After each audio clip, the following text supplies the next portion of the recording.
I was coaching a Scrum Master in Boston just 2 days ago, and he had this thing in a retro where a team member was being very argumentative about their adoption of Scrum. And he asked me, "Hey, Michael, what do I do about this?" And that's a great question. And I mentioned liberating structure last time. So I want to focus on a structure that would help that Scrum Master. And I actually told him, "Hey, do this in order to get the retro going." So first of all, conflict is good. Conflict gets the things out there. So if the Scrum Master says, "Hey, there is some argumentative behavior in the retro. Let's talk to that, and let's take 10 minutes to talk what we can do about this." And timebox after 10 minutes.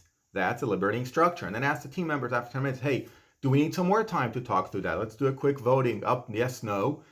Do we need 5 more minutes?" So they take 5 more minutes. And after 5 more minutes, do we need more time? And we time box it to 2 more minutes.